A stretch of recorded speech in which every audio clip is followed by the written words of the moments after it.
We're now live on our website for our EHRS online talk of the week. We have a few of our members joining us here in this Zoom meeting, and if you would also like to join us on Zoom, you can find all the information in your OWA email. This week, I'm delighted to be hosting our EHRS member, Dr. Jackie M Jul, who is going to be talking a little bit about what she does professionally, a little bit about some award-winning PhD research that she did, as well as some reflections on her experience at one of our NHS Nightingale hospitals. Then we'll open it up for questions. So all of you here in Zoom, you'll have an opportunity to ask questions. If you are watching via the website, you can send me an email, or you can send me a message on Facebook with your question. So, Jackie, lovely to have you with us today. You are a speech and language therapist. Can you explain a little bit about what that means and what it is that you do? Yes, absolutely. I was fortunate, I suppose, to come across speech and language therapy as a student during my A-levels, when my own sister was having speech and language therapy for quite a bad stammer, actually. And I suppose that's what brought me into this whole world. And I've been a speech, so I made that choice at 16, so it's a long time ago. Speech and language therapists obviously deal with speech and language problems, but in fact we go a lot further than that.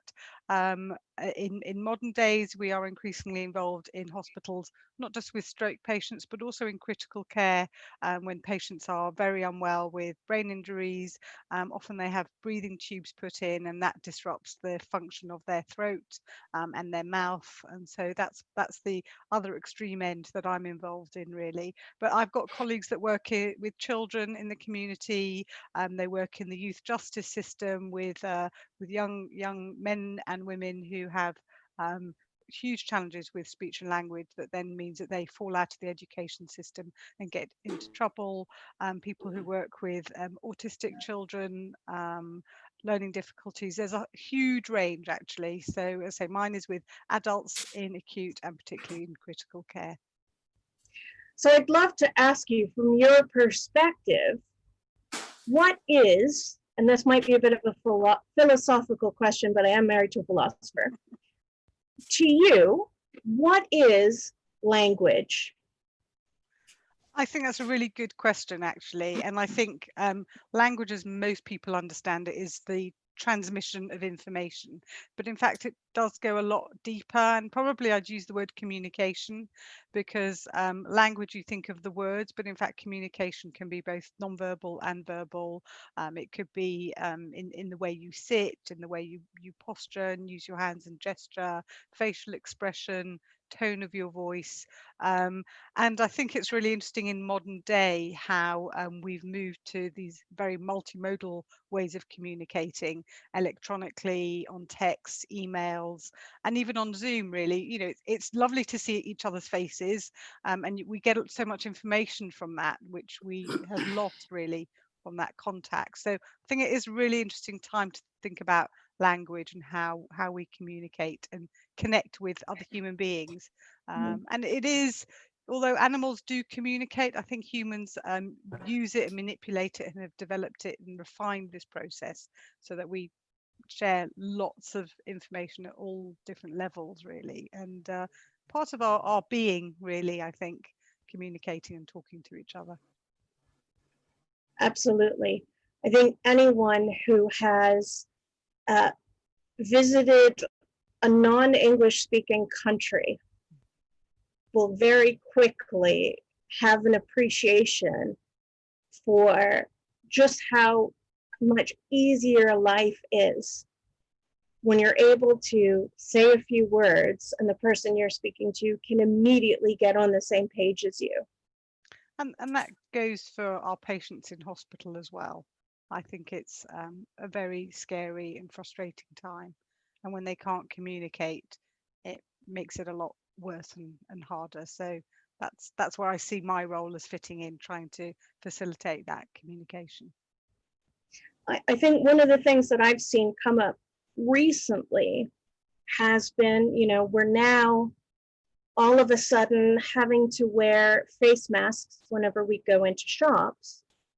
And I've noticed this too, because I live on a really friendly street, which is just one of those blessings that some of us have. And now there's that problem of how do you smile to your neighbor without using your mouth? And how do you convey, happiness or frustration when this is covered? And unfortunately, I often think this part of my face can look a bit serious. And I rely very much on the lower half of my face to kind of soften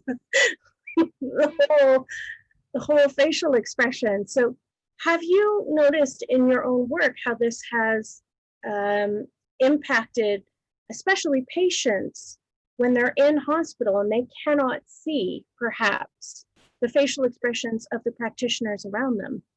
Yeah, it is a huge problem actually, and I think patients who are very unwell, they do seek out confirmation from their caregivers and the staff around them. And I find myself over smiling in my mask, and in the end, you have to just say to them, "Actually, I'm smiling at you," or you use words, say you're doing really well, words of encouragement. There is a company that are trying to produce a mask with clear areas in the middle, and they're looking at whether those are safe to wear and in terms of protecting people from virus.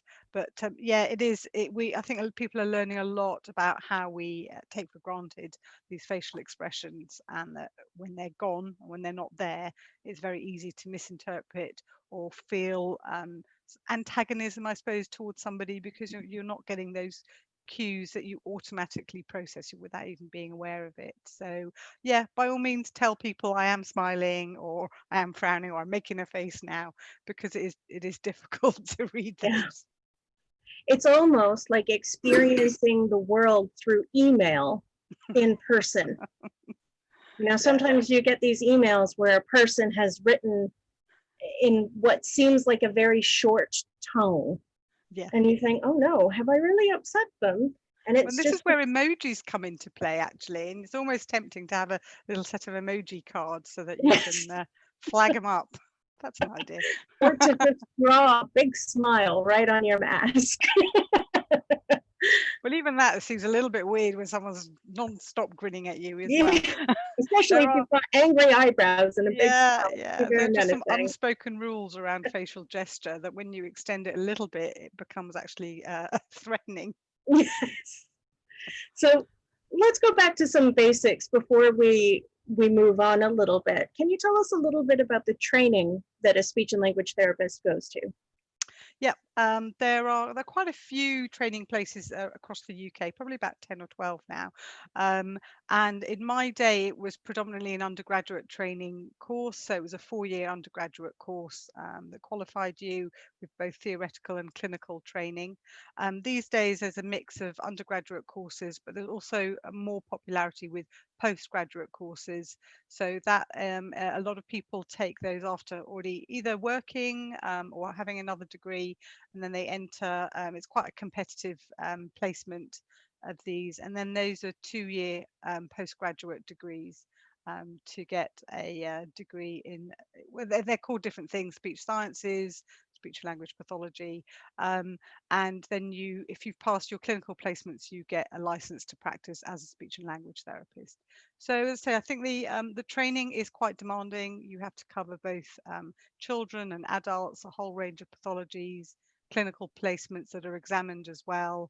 And at the end of it, you feel like you know everything, but you realise when you start working, you know nothing really. I was lucky in my day, we had a mixed roles, so you worked with both children and adults, so I had a mixed role, and I really planned to work with children, loved working with children and preschool children, and as well as school age children. But I quickly realised that parents are quite a challenge to deal with, and at the same time, I was also seeing adult patients, and I could see those adult patients in the hospital about 3 times a week, when I could only see the children probably half an hour once a week. And I realized very quickly I wasn't going to have the same sort of impact on the children. And there were challenges in terms of education. So yeah, I mean, as you move up the ladder, you have to specialize. So sadly, I dropped my pediatric skills and went into the adults. And I've been fortunate to work in a lot of the major teaching hospitals and some specialist hospitals. Worked at Papworth Hospital, Harefield, Royal National Orthopaedic Hospital, Barts, Charing Cross, St George's more recently, and I'm now at UCH. So yeah, done lots and seen lots. Yes. And that leads us very nicely into the next section of what I wanted to discuss with you, which is for those of you who were around 2 years ago at our inaugural Everyday Heroes Recognized as Stars Awards night, we managed to surprise the newly minted Dr. Jackie McRae with our award for services to the NHS. And that was because Jackie's PhD research was not only a huge and impactful piece of work for her personally, but it actually won awards from the NHS for being a particularly life-changing project. So the experience that patients have had has been greatly improved because of the work that Jackie did. So Jackie, could you explain for us a little bit about what it is that you researched and what the practical applications of that research are? Yeah, thank you. And yeah, it's lovely to hear about that and remind me, because it was a real surprise, which We was told very her her annoying. daughter was winning it. That really threw me. And it's very flattering. And when you just do your day job, you never think it's very impressive, really. So it does make you stop for a minute and think about it. But my research really came out of working at the Royal National Orthopaedic Hospital in Stanmore. I started there back in 2001, and I got involved with the spinal injury patients that they take there. And they're a fairly niche group, but I'd done a lot of work with tracheostomy and critical care patients before. And I thought, well, we've got to do better than we're doing for these patients, helping them to speak, eat, drink. Um, and I was lucky to work alongside a team that were also very proactive and innovative. And over the years, and it did take probably about 10 years really to start to really develop a therapy program that really enhanced these people's lives. And I thought, well, someone's going to write the research and I'll read it and put it into practice. And then suddenly I realized that actually it was myself and my colleagues that were presenting at conferences and writing the papers. And we thought, actually, we need to do the research, because no one really has got this thing all together. So yeah, I applied for this prestigious award and was awarded this fellowship, which funded my PhD, and as well as travel to Australia and New Zealand and linking up with other researchers around the world, which was looking really at how to improve the acute care, the care and the management of people who've had a spinal cord injury. Particularly, we're talking about injuries to the neck area, which means that you are completely paralyzed from the neck down. And for these patients, the functions of their face and their mouth and their head is so important. And that brings in talking, and that brings in eating, kissing, all the things, and directing people around them, all the things that, say, we take for granted, and that when we're able-bodied, we get up and we might be able to do it. But for these patients, they rely on the function of their mouth. And for many of these patients, they still need breathing machines to help them. And so speech then becomes sacrificed for the breathing. And we found a way to not sacrifice it, to be able to allow them to communicate. So my research looked at both at what staff in the NHS do and what they know about managing spinal cord injury patients, in order to set the scene for the gap in the knowledge. I also did, and I love this piece of work, a piece of research that interviewed patients about their experiences of being in hospital alongside their family members, and that speaks volumes about, you know, hearing firsthand the challenges that people had when they were ignored or they weren't listened to, as well as some of the kindnesses from staff that made a big difference to them.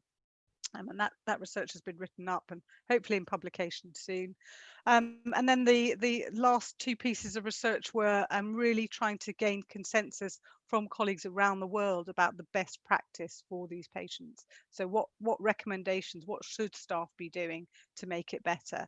And again, those are the sorts of things that I've shared with people and again will be published. But I've already had people from around the world that have contacted me and have said that they have made a change in their own practice that has enhanced their patients. And you know, this is in the States, in New Zealand, in Australia, as well as the UK. So yeah, I hope that makes a difference for people, because I think that's so important. These people are so helpless, but so inspirational as well. And that, you know, I think quite often our failure is because we don't know what to do, so we do nothing.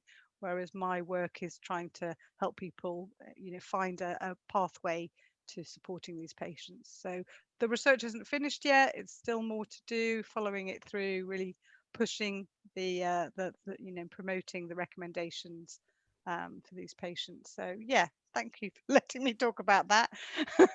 Not I think having your eyes glaze over. you know what one of these things is, as you're talking, I'm reminded of a recurring nightmare that I used to have when I was a very small child. And I know exactly what triggered it, which was that my mom broke her wrist. It wasn't a serious injury, but she did, you know, injure herself pretty badly and needed to go to hospital and needed to have a cast on it. And I was about 3 or 4 years old when this happened. And what happened after she broke her wrist? She tripped down a step in our garage and fell and just broke.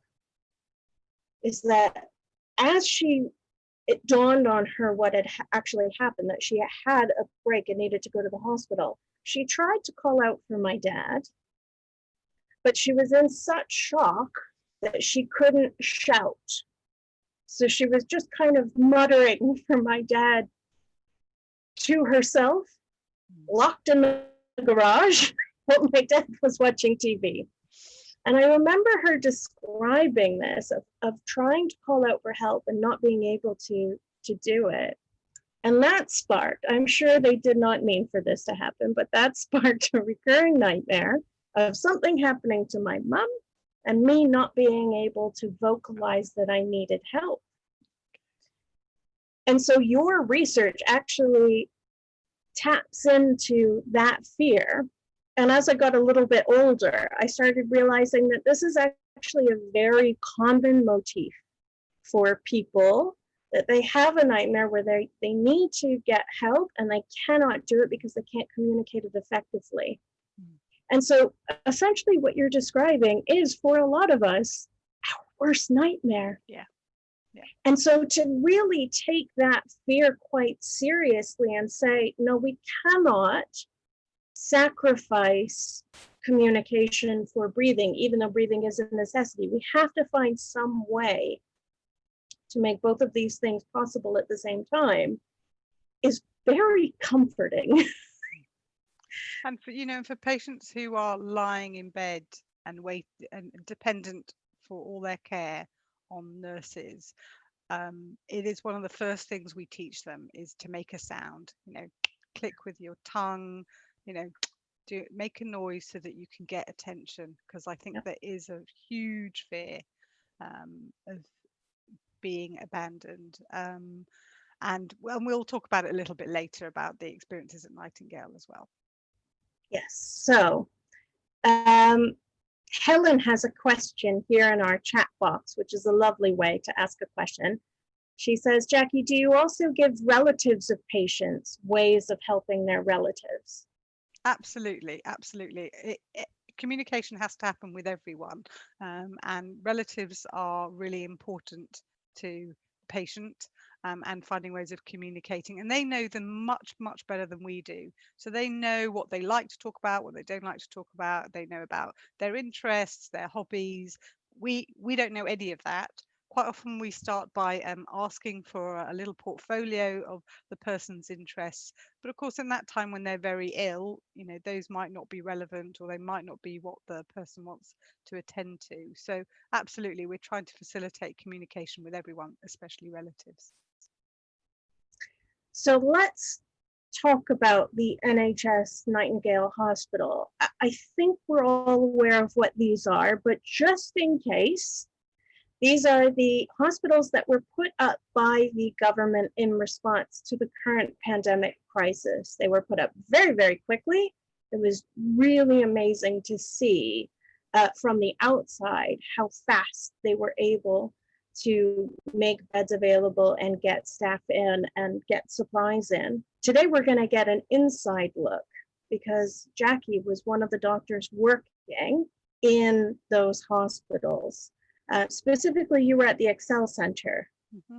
Yeah. So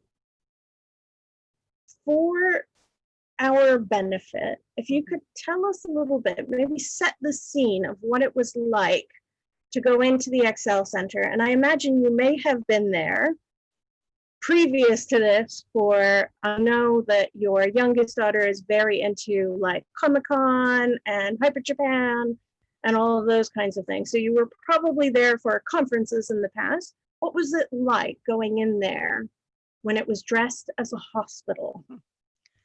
Yeah, I think we have to think back to March really, and what was going on there.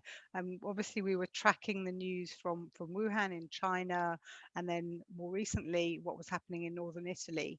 And I think that's what really drove the decision to find space that we could accommodate thousands and thousands of patients like we'd never seen before, really. At the time, I was working at UCLH in Euston, and the hospital was already emptying beds, trying to send people either to other hospitals or back to their homes in order to be ready to receive patients. And all the hospitals around London were doing the same. But it was very clear with the trajectories that we needed a lot more beds than we could actually provide across London, and particular critical care beds.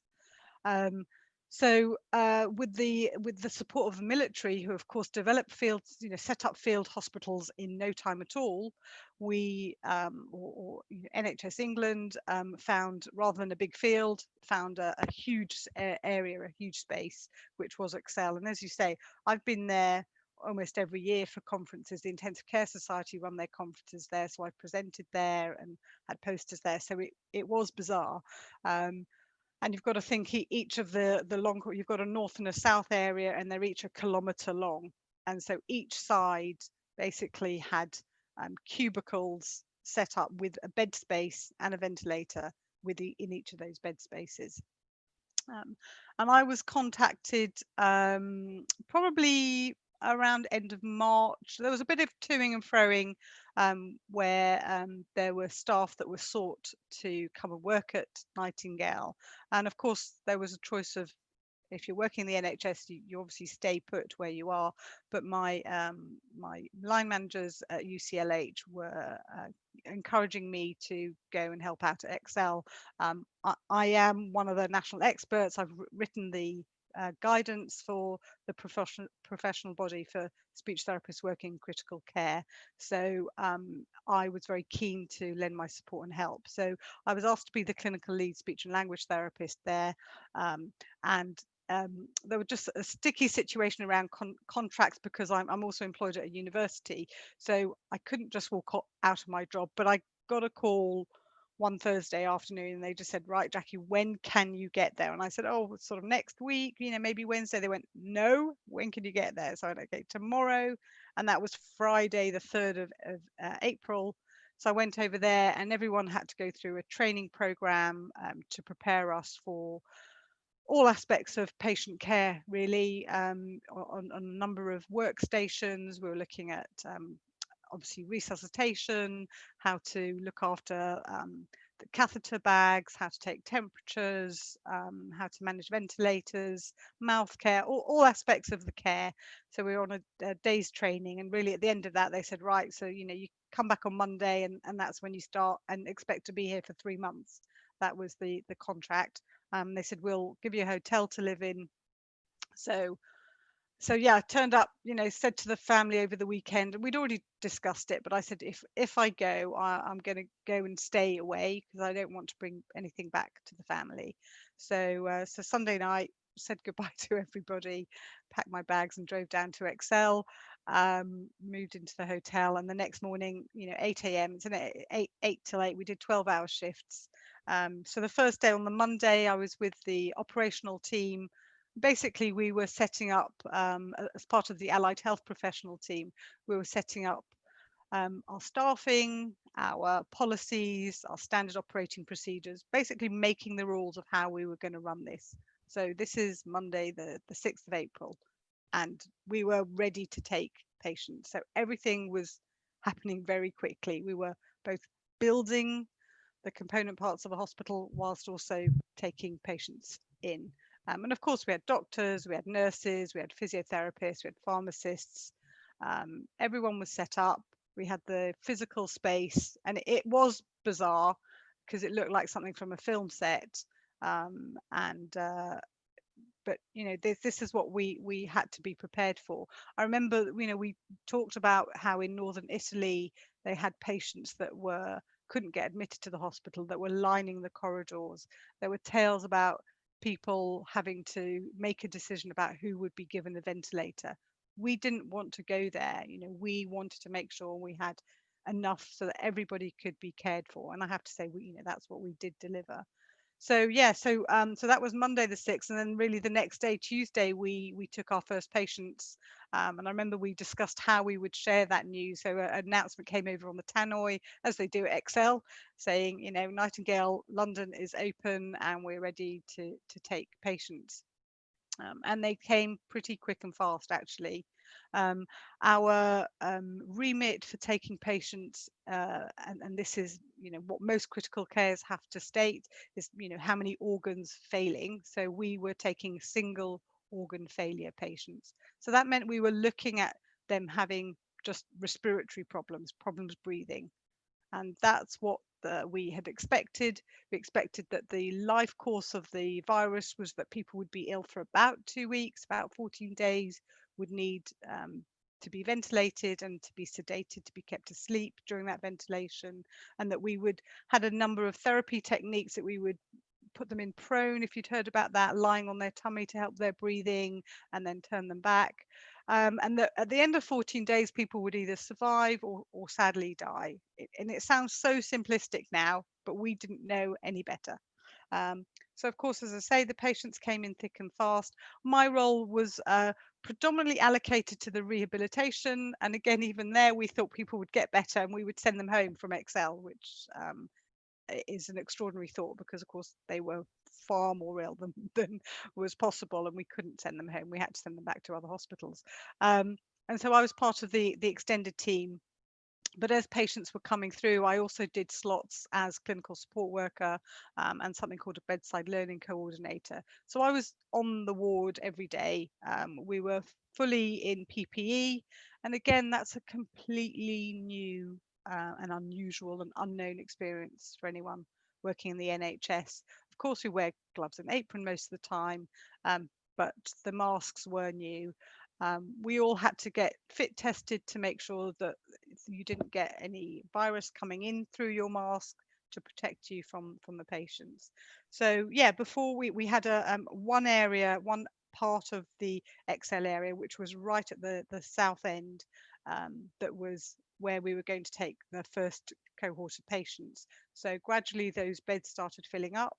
And then when you'd go on the ward, everybody was working 12-hour shifts. So you were expected to do 3 hours in your PPE. You'd then have an hour's break. You'd go back on for another 3 hours, have another hour's break, and then you go on for another 3 hours. So there were long shifts, actually. When you're in your PPE, it was very, very hot, very uncomfortable. there were no chairs, there were obviously no toilets, and there's obviously nothing to drink or eat on ward side, as we called it.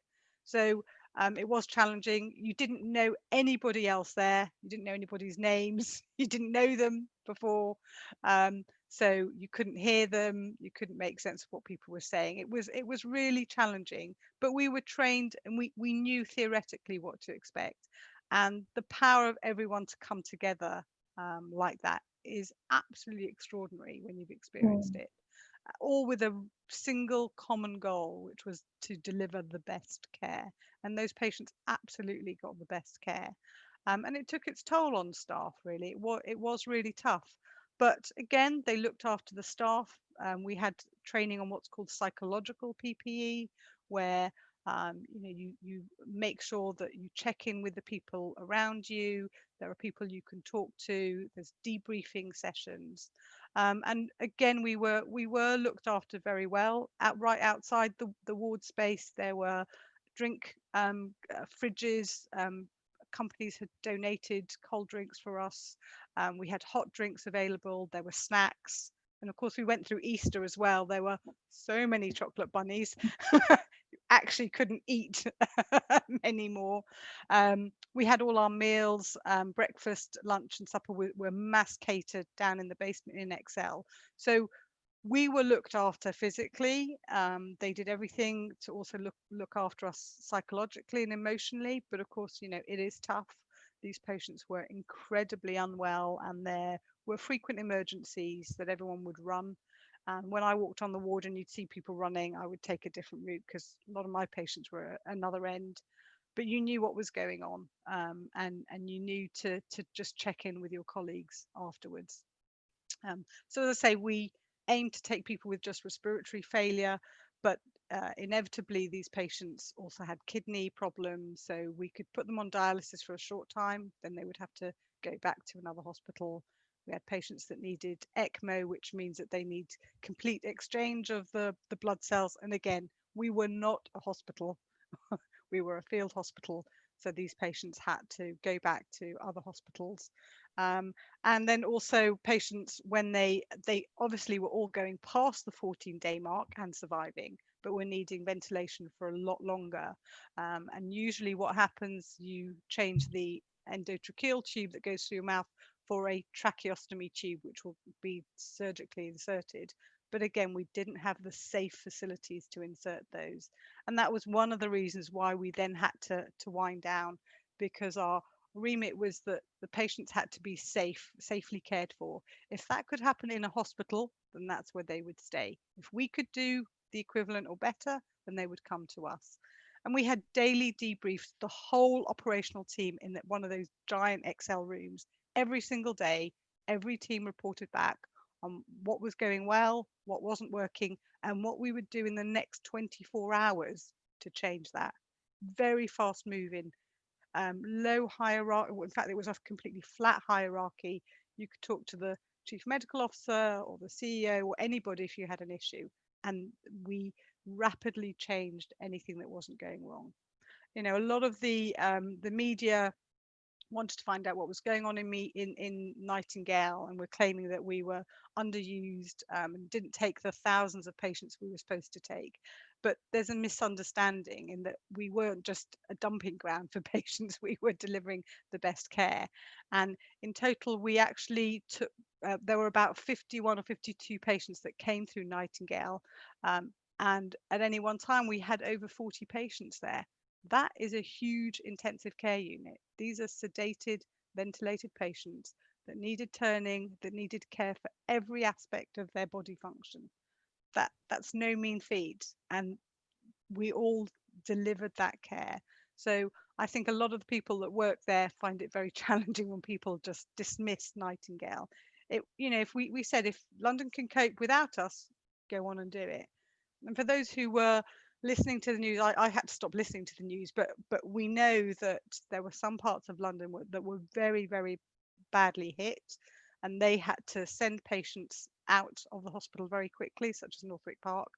And some parts of London, like the southwest London, that were catering for over 300 patients, they never needed that number, and so they could take patients, and UCH also took patients from all other places. So we had a fantastic coordination of care across London, and Nightingale was the insurance if they needed it. You know, just like we take out insurance for having an accident in our car, it's not a failure if you don't have an accident. That's a good thing if you don't need it. So we saw it as the same. And in fact, we're still on standby for a second surge. So everything is still set up there. We've all been invited to go back if we can, if we want to. We had debrief after we left, and I'm still in touch with the team. So I recruited a team of speech and language therapists there. So our role actually started to be more involved in critical care, dealing with preserving mouth care. A lot of the mucosa around the mouth was badly damaged from the tubes, so we would help out with that. And I'm pleased to say we had patients who did get through, who did recover. We got them back to eating and drinking. They were very disorientated. It did feel like we were in a spaceship and we looked like aliens, but we got through that. We had communication charts, we had all different ways of communicating. And one of the biggest things I think was the broad ethnicity of the patient group, which we hadn't really expected. So people whose English wasn't their first language. And so we had to very quickly adapt our communication charts for different languages. But we had a fantastic family liaison team who would link up with the families.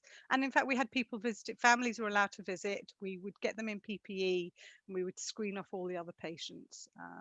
And that happened for both patients who were getting better and also sadly for those who were end of life, in order to allow that, because that was one of the toughest things, not just for patients and their families, but for staff.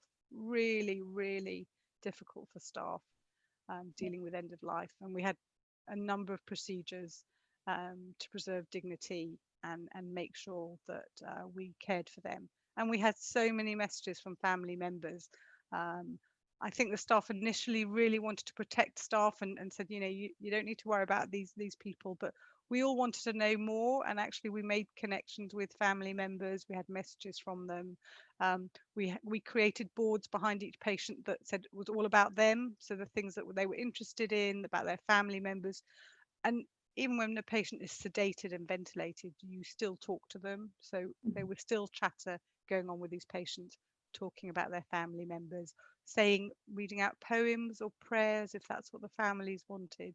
So I would say, you know, we really delivered the best care, that just like being in any hospital. And it was a real privilege to be able to be there and to be part of something that was absolutely extraordinary. I can see that Helen Baccaro has sent us a question, which I'm going to get to in a moment. I want to take you back to April 6th, because we started by talking about what happened in March and reading the news from Wuhan and then northern Italy and sort of getting prepared. We were doing the same. When I say we, I mean we, the rabbis and the staff team at EHRS, because we knew that this could potentially be very challenging for our community and we could lose members. So if we could go back to April 6th, when you're about to start, how were you feeling? Were you ready as much as one could be? Were you nervous? What was your state of mind at that point? I think I had a very split personality. I think professionally I was ready and I had the skills and the knowledge to deliver. Personally, I was really scared. I was really scared, and I just thought, what am I doing? I felt a little bit selfish that I'm walking away from my family at such a time. And I sat down with each member of my family. It had to be a family discussion and a family agreement, because I was leaving my husband to take care of four, you know, they're not little children, but he had to take responsibility. He was still working, and in fact he started a new job in January, so he was a little bit worried about his job as well. And you know, I said, I'm not sure if I'm going to be able to come home, and if I do come home we will have to distance for the duration. And they all said, no, Mum, really, it's fine. You know, I'll do this and we'll do that. And they worked out a plan for how they were going to get ready. But no, I was scared. I was anxious. But then I looked around and I thought, well, you know, there are other people. There were some colleagues that I knew who were going, and I just thought, okay, you know, we can do this. But all along there was very clearly stated that if anyone couldn't continue, you could leave. And I suppose I said, look, you know, I'll give it a go. If I can't cope, I will leave. You know, there's no hero game. You know, that's not what it's about. It's about staying safe. But I have to say, losing Rabbi Croft was huge. I was terribly upset, and I had faith that he was looking down on me and supporting me. And I lost my father-in-law a year ago, and again I thought of him, and he was a doctor in the NHS for many years. And I just thought, well, you know, I will do what I need to do to keep safe. And as I say, the PPE, they were very hot on social distancing and hand hygiene. And in fact, we had a very, very low infection rate amongst staff by maintaining that. But yeah, I mean, every night I wrote a diary, and you know, those fear came through. I didn't sleep particularly well, but you put one foot in front of the other and you do what you have to do. I don't know how I got through it, but 5 weeks passed, and it was time to come home. And I thought, well, it wasn't 3 months, and you know, did we do enough? Yes, I think we did. And you know, I came back and I've continued at UCH, so I've continued to see patients at UCH, still in PPE, still doing what I do, training up the team to do more. So yeah, it is scary, but I suppose, as I say, I wasn't doing it for any other reason than thinking I could contribute professionally and clinically. I really empathize with that split personality. I think that's definitely how we got through as well, or definitely how I got through. I shouldn't speak for the others, but there was this overriding sense of, do you have the skills to help? Yes, I believe that I do. Right. So if you have the skills, can you take the precautions that you need to stay safe? Yes, I believe I do. Right. Then, get on with it. And there was very much this sort of split of, I've got to do this, because if I don't, then I'm letting myself down. I'm not so much worried about other people, but I really know I can do this. So I've got to give it a shot. And exactly like you said, if I find it's too much, then Beseder will deal with that. But let's try. And so, you know, we had, from our side of things, well, I wasn't caring for the critically ill, I was caring for the dead. Yeah. And I think one of the things you said that really resonated with me is the fact that for me, the thing that helps me get through doing the funerals is being able to talk to the families. I love that connection. It is so profoundly meaningful to hear from loved ones what they loved about the person that they've now lost. And hearing those stories and getting to know that person helps actually get through the process of doing the funeral. Otherwise, if there's no connection there, it's easy to get very down and very depressed. With the connection, you treasure that, and that overrides the other side of things. Certainly losing Neil was huge. I have not even come close to approaching it yet. Luckily, and this is the one of the last things I'll ask before I get to Helen's question. Luckily, my rabbinic colleagues kicked into gear almost immediately, including Danny Smith, who immediately sent around emails to our rabbinic listserv, where all of us receive emails saying, We're putting together a network of colleagues who are not working or are not burdened by COVID deaths. If you need someone to talk to, please talk to them. Here's their names, here's their emails, here's their phone numbers. Look after yourself. We will help you do that.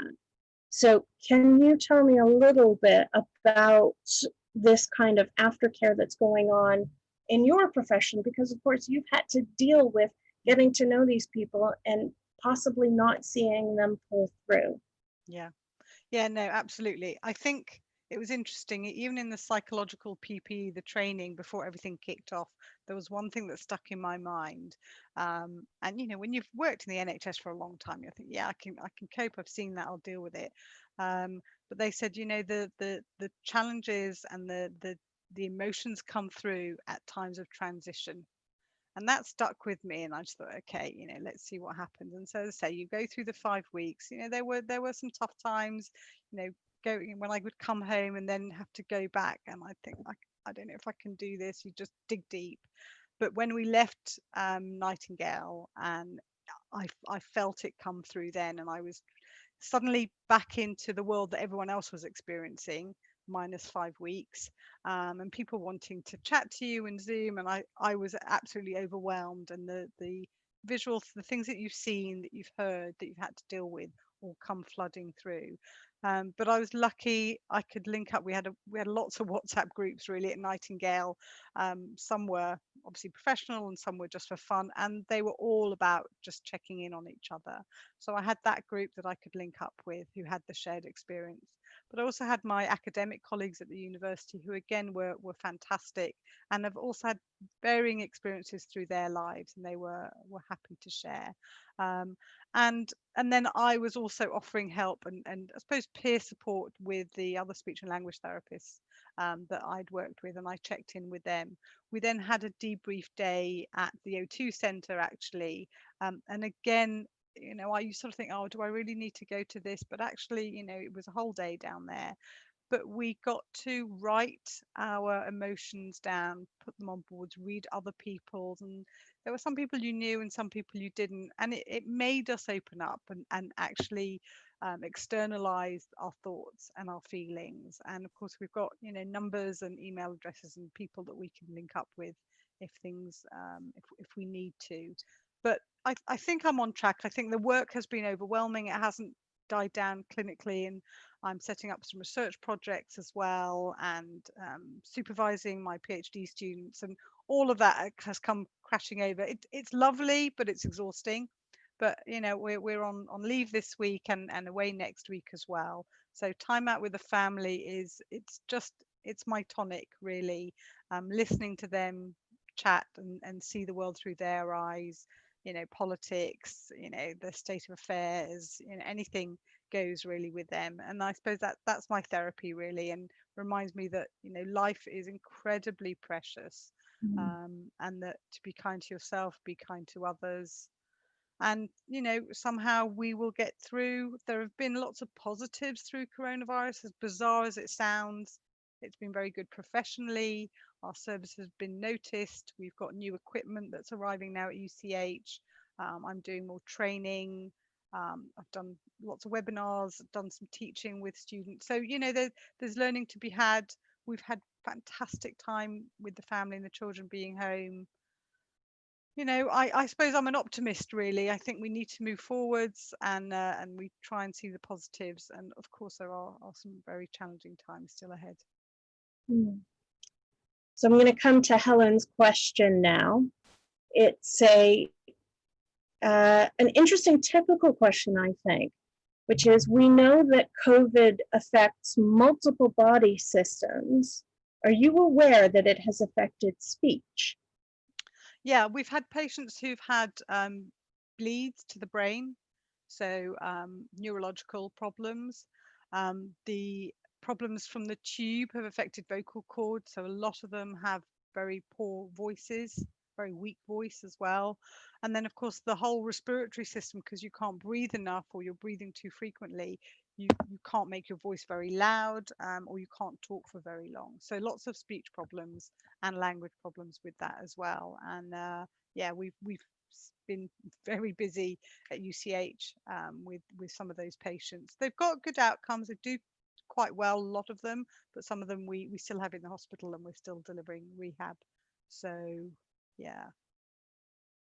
So we know that things are not over. We woke up this morning to news that the lockdown was being tightened up in different parts of the country, including, I feel so bad, my poor family in Manchester was just about to come out and now they're back in because they're vulnerable. And so I feel very bad for them. What's one really enlightening thing that you've learned coming through this? I think it was extraordinary how London went on lockdown, and it did genuinely go on lockdown. I think we didn't think that humans would stop doing what they've always been doing. Of course, we're now in a very different situation. I don't think we can repeat that again, actually, even though they're trying to do that in Manchester. But I think I don't know whether the government have done this on purpose, but I think they've meted out the little bits of information or the restrictions little by little so that we can cope with one new thing after a new thing, but not all of it together. So I think we're quite resilient. I'm really surprised, around where we live in Stanmore, we walk the dog every evening. There are so many people who are out for walks, running, cycling, keeping distance. So, people's behavior can change, wearing masks. I know it's a challenge, and it is challenging, but, we need to do whatever we can that may restrict. This virus doesn't care who you are or where you are, what you do. It will come and get you. And amazingly, I've had my checks and my antibody test. I haven't been exposed to the virus, despite being in a lot of patients' faces and right next to them for the last 4 months, really. So, the PPE works, the distance works, the hand hygiene works. So, yeah, I think it's a time to think about your own health and well-being, but also wearing the face masks is actually for the greater good, because actually it's more about protecting others, the face masks that we wear in the community, rather than it protecting you. So we need everybody to be wearing them in order for it to be effective. But humans do what humans need to do. We want to be together. We want to be in each other's company. So something's got to give. We can't go back to the way it was just yet. So I know everyone's waiting for a vaccine, but even that vaccine won't really work if we also don't have a lot of virus around. So it's it's balancing challenges and possibilities. But yeah, and I think being part of a community like EHR really is so wonderful. It's so important, and I saw it with many of my patients. They were very important to their communities, and I just thought, gosh, how wonderful to have that, actually. Yeah, wonderful for me and my family. So thank you. What you're saying reminds me of the rabbinic teaching that it is not up to you to complete the work, nor are you free to abstain from it. So it really is up to every single one of us to do our bit. We don't have to do everything. We can't single-handedly cure this, but if we all play our part, we can really come out of this together. And Andy has a question. How often are you checked for COVID? I mean, the hospital will. It depends where you're working. Some wards are a little bit more COVID active than others, so we are offered a test every week. I don't go to all those wards every day. I'm only there 2 days a week, and I tend to only work on critical care. So we had a little flurry of COVID amongst the staff on ICU recently, so we were all asked to do checks then and the antibody test. Otherwise, as I say, it's weekly if you're exposed to it. But as speech and language therapists, we don't spend our whole day on a ward. We'll go on and we'll see the patients that we need to see, then we'll come off. So yeah, but as I say, you in the hospital, usually it'll be a weekly basis that you'll get swabbed. A lot of staff are being involved in the vaccine trials and a number of other trials. So again, they're tested as part of that. Again, social distancing is very important. And, where you are, what you're doing, washing your hands. So we all have to do that. You know, it's the same with, we're still only human beings. We can still get ill. So yeah, we shouldn't be breaking the rules any more than anyone else. I think the important thing to remember is we'll get through this together, Absolutely. separately. Good one. I like that. Yes, I think that's so important. You know, we went into the building to look at the plans for high holidays and how we can do this safely and how we can manage the desire to be together with the necessity of staying apart. But we have things coming up, like, for example, Jackie's youngest will be joining me for a picnic coming up, where we're going to go to Cannons Park, and we'll be able to spread out and retain that social distance guideline, but we'll still actually be able to be in person, which is the really important part. We did have an original version of our script for the video that went out yesterday. I don't know if anyone's managed to see it yet, but if not, check out our EHRS High Holidays video, which I believe is on our YouTube channel. And we had these references to being face-to-face, and we thought, you know, you don't want to talk about face-to-face in COVID, so we just changed it to in-person in every instance.